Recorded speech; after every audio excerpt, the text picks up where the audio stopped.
السلام علیکم ناظرین، ایک بار پھر میں آپ کی خدمت میں محمد اکبر اپنے چینل اسلامی معلومات سے ایک بار پھر ہم آپ کے سامنے آپ کی خدمت میں لے کر آئے ہیں مولانا سید ظفر عباس زیدی صاحب کو۔ ان کا بہت بہت شکریہ ادا کرتا ہوں کہ انہوں نے ہمیں وقت دیا۔ آئیے ہم ملتے ہیں اپنے سوالوں کے ذریعے مولانا صاحب سے۔ السلام علیکم مولانا صاحب۔ وعلیکم السلام ورحمۃ اللہ وبرکاتہ۔ خیریت سے ہیں آپ؟ جی اللہ اکرم۔ مولانا صاحب، میرا آپ سے پہلا سوال ہے، کیا اہل بیت علیہ السلام میں ازواج مطہرات آتی ہیں؟ اعوذ باللہ من الشیطان الرجیم، بسم اللہ الرحمن الرحیم، الحمد للہ رب العالمین، والصلاۃ والسلام علی رسول الکریم وآلہ الطاہرین۔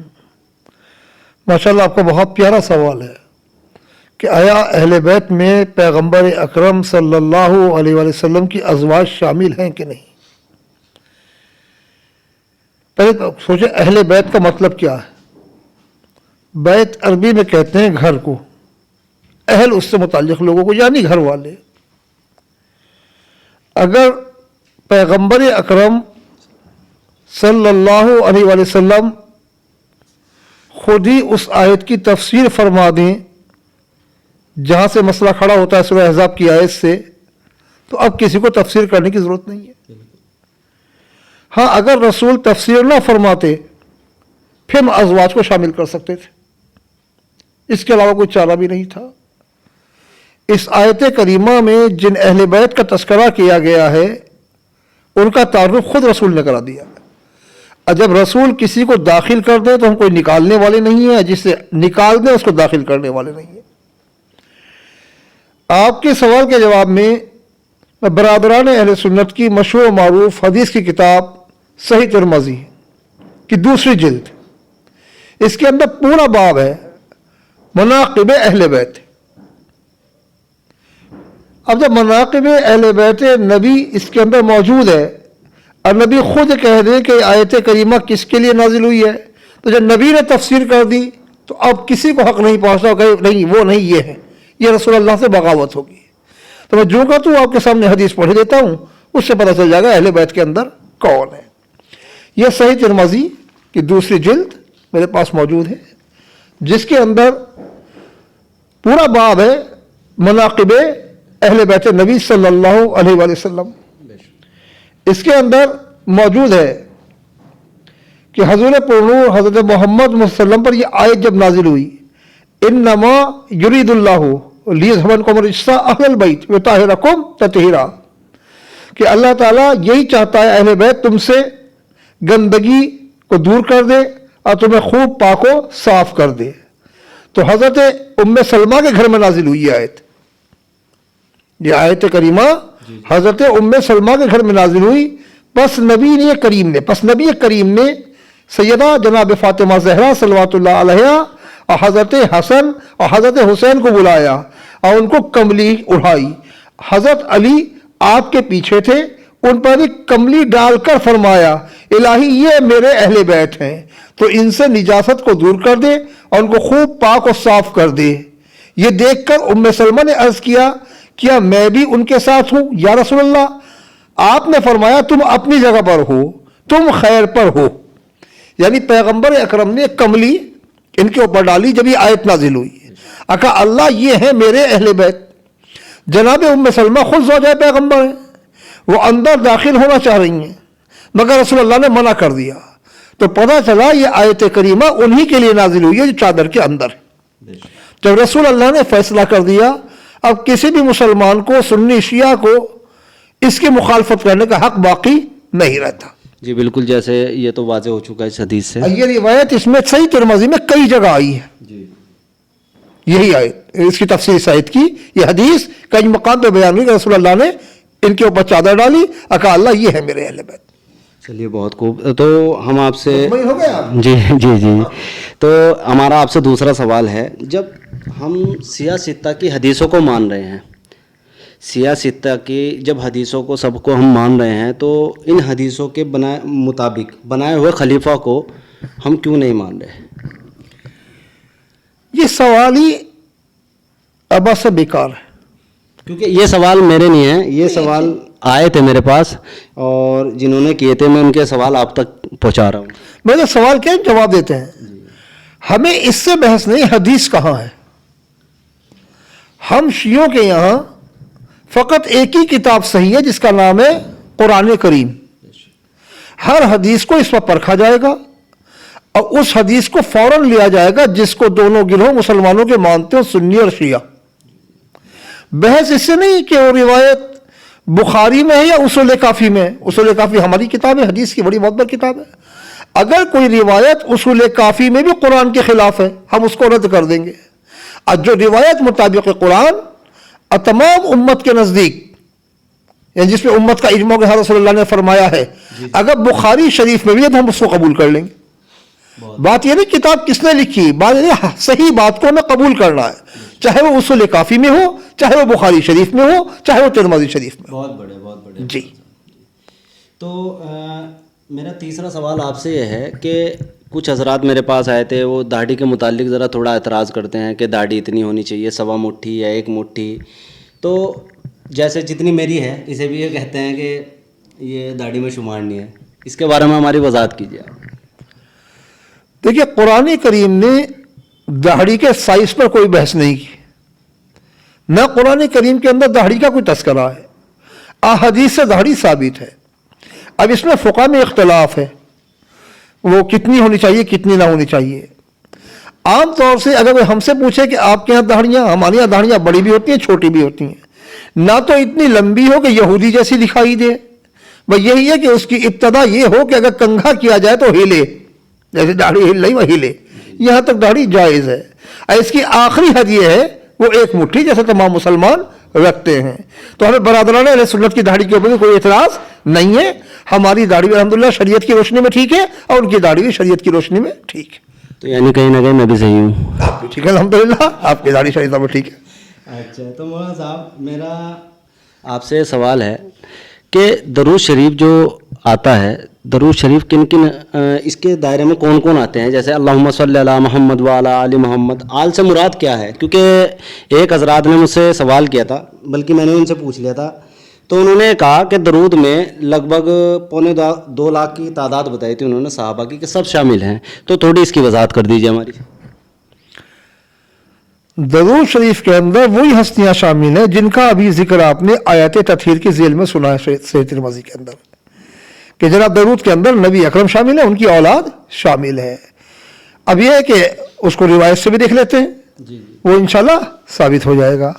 ذرا صاحب ایک موقع دیجیے ہم کو. یہ ترمذی کی ہے جی صحیح ترمذی کے اندر جی روایت موجود ہے، ابھی دکھائی دیتے ہیں ہم آپ کو.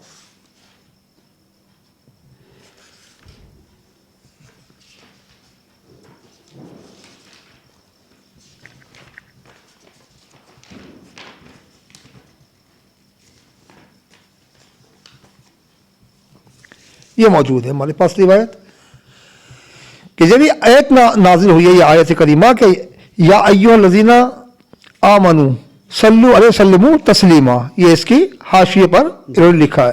اب یہ پوری آیت کیا ہے؟ ان اللہ وملائکتہ یصلون علی النبی یا ایھا الذین آمنوا صلوا علیہ وسلموا تسلیما، کہ یقینا اللہ اور ملائکہ درود بھیجتے ہیں نبی پر.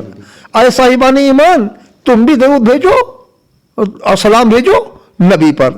اب اس کی تفسیر کے اندر امام ترمذی خود تحریر فرماتے ہیں. کیا فرماتے ہیں؟ کہتے ہیں کہ جب یہ آیت کریمہ نازل ہوئی تو صحابہ نے کہا کہ ہمیں حکم فرمایا کہ آپ پر درود بھیجیں. تو یا رسول اللہ ہمیں بتلائیے کہ ہم آپ پر کیسے درود بھیجیں. صحابہ پوچھ رہے ہیں درود پڑھنے کا طریقہ. راوی کہتے ہیں کہ حضور پرنور چپ رہے حتیٰ کہ ہم لوگوں کو گمان ہو گیا کہ گویا انہوں نے پوچھا ہی، کہ ان سے ہم نے کچھ پوچھا ہی نہیں. یعنی اتنا سکوت فرمایا کہ ہم یہ سمجھے کہ ہم نے ان سے کچھ دریافت ہی نہیں کیا. پھر رسول اللہ نے فرمایا تم لوگوں کو یوں کہنا چاہیے اللہم صلی علی محمد وعلی آل محمد کما صلیت علی آل ابراہیم وبارک علی محمد وعلی آل محمد. یہ اس کے اندر چھاپے کی غلطی ہو گئی ہے. کما صلیت ابراہیم وعلی آل ابراہیم اس طریقے سے آئے گا. اب پھر کہتے ہیں کہ اب اس کا معنی کیا ہے اگر دیکھا جائے درود کے، کہ فرمایا ہے کہ